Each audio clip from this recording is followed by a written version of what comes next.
Täällä Arkadianmäellä on kuulemma sanonta, että eläkeläisten pelko on viisauden alku, jossa siis eläkeläiset asetetaan Jumalan paikalle. Kansanvallan kannalta tämä on suuri ongelma, ja siispä tänään tarkastelemme eläkkeiden poliittista ulottuvuutta. Ensinnäkin kysymme, että miksi eläkkeestä on tullut tällainen pyhä lehmä, johon poliitikot eivät uskalla kajota. Toiseksi katsomme, kuinka viimeaikaisessa keskustelussa yhdenvertaisuuteen on vedottu tämän ongelman osalta. Ja kolmanneksi katsomme, kuinka eläkejärjestelmän rakenteen muuttaminen voisi tehdä siitä demokratian kanssa yhteensopivan systeemin. Olen Aleksi Korpinen, Sienassa opiskellut taloustieteen maisteri, ja tervetuloa kanssani tutkimaan Suomen talousongelmia ja niiden ratkaisuja. Lähdetään liikkeelle siitä, miksi eläkkeistä on meillä tullut tällainen pyhä lehmä, johon poliitikot pelkäävät kajota. No, hyvin tunnettu juurisyy tähän on Suomen väestörakenteen muutos. Elikkä se, että suuret ikäluokat ovat siirtyneet eläkkeiden maksajan roolista eläkkeiden saajien puolelle. Äänestystilastojen mukaan jo viime eduskuntavaaleissa mediaaniäänestäjä oli noin 55-vuotias, eli työuran ehtoopuolella, silleen 30 vuotta työtä takana ja korkeintaan 15 vuotta uraa enää edessä. Joten näin mediaaniäänestäjän kautta katsottaessa tämä eläkkeiden kohtelu politiikassa käy jo järkeen, mutta tilanne on käytännössä vielä tätä pahempi.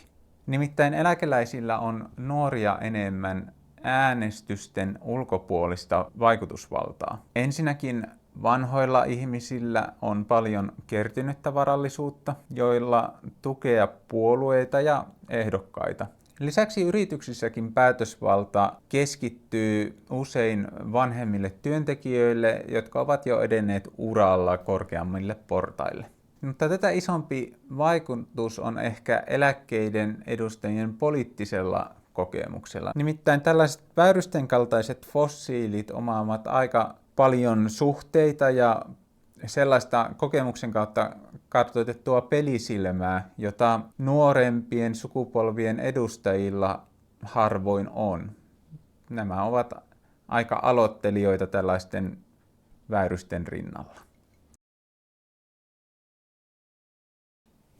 Eli kaiken kaikkiaan eläkeläisten valtaa voidaan kuvata enemmistön tyranniana, vaikka enemmistöä tässä tapauksessa ei oikeastaan edes tarvita edellä mainittujen tekijöiden vuoksi. No, mennään nyt siihen toiseen osioon, eli miten tätä enemmistön tyranniaa pyritään nykyisellään ratkaisemaan. Toisin kuin jotkut demokratian halveksujat antavat ymmärtää, enemmistön tyrannia ei ole mikään demokratian synonyymi tai lopullinen tuomio, vaan ongelma, joka on jo tiedostettu pitkään ja johon on kehitetty historian saatossa monenlaisia vastakeinoja sen ehkäisemiseksi.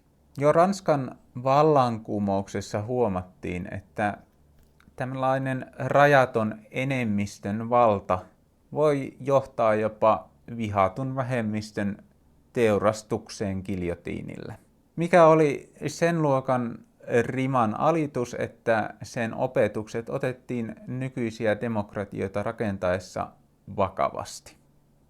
Yksi merkittävä puolustuslinja tyranniaa vastaan on perustuslaki, josta meilläkin löytyy esimerkiksi oikeus yhdenvertaisuuteen lain edessä.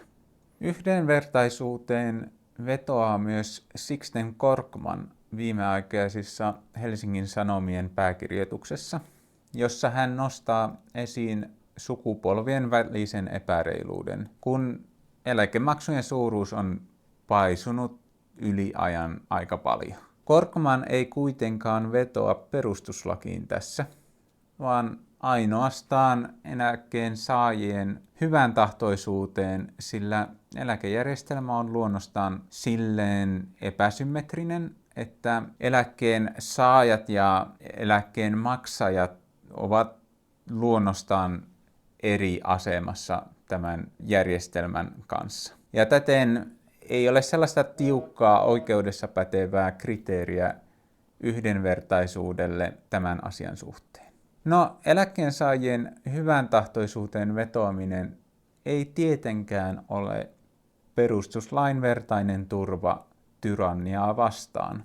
Joten näin mielestäni voidaan todeta, että tämä ratkaisu ei ole kestävä.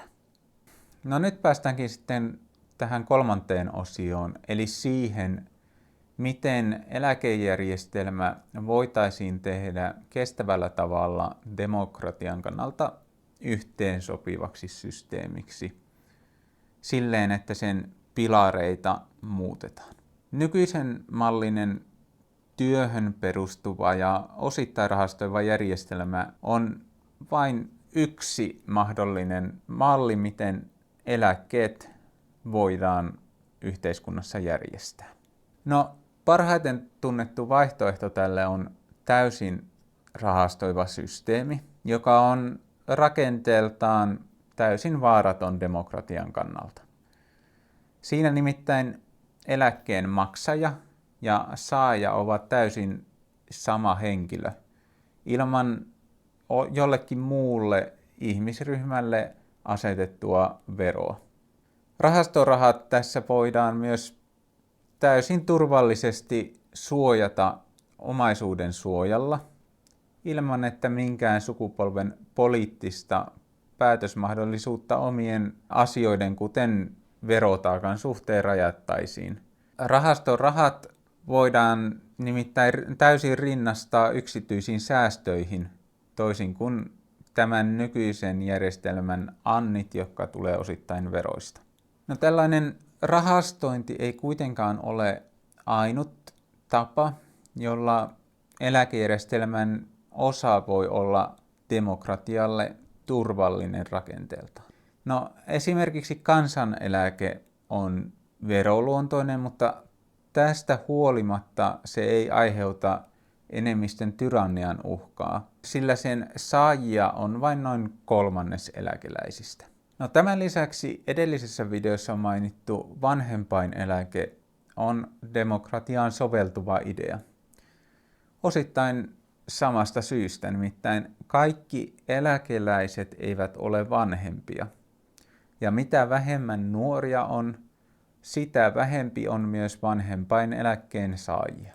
Mutta vanhempaineläke on vieläpä sellainen eläkkeen muoto, että se korjaa vanhusten tyranniaa itse. Nimittäin kun vanhempaineläke kasvaa, kasvavat myös kannustimet lasten hankintaan, ja täten syntyvyys nousee ja korjaa väestörakennetta toisin kuin nykyisen työeläkkeen tapauksessa, joka vähentää syntymyyttä ja sementoi tyranniaa tämän kautta. No, kaikki nämä kolme ratkaisumallia voidaan toteuttaa yhtäaikaisesti. Ja tuloksena on järjestelmä, joka kokonaisuudessaan jollain tavoin muistuttaa tätä meidän osittain rahastoivaa järjestelmää, mutta jonka yksityiskohtien vuoksi mikään pilareista ei oikeasti aiheuta enemmistön tyrannian vaaraa. No, loppujen lopuksi siis eläkejärjestelmän rakenteen muuttaminen on se keino, jolla eläkeläisten tämmöisestä poliittisesta palvonnasta voitaisiin päästä eroon pysyvästi. Kuitenkin vanhusten valta ulottuu myös muihinkin poliittisiin kysymyksiin kuin pelkästään eläkkeisiin. Joten seuraavassa videossa jatkamme tätä pohdintaa katsomalla, miten äänestystavan päivitys voisi auttaa esimerkiksi koulutuslupausten pitämisen kanssa. Nähdään siis seuraavassa videossa. Morjens!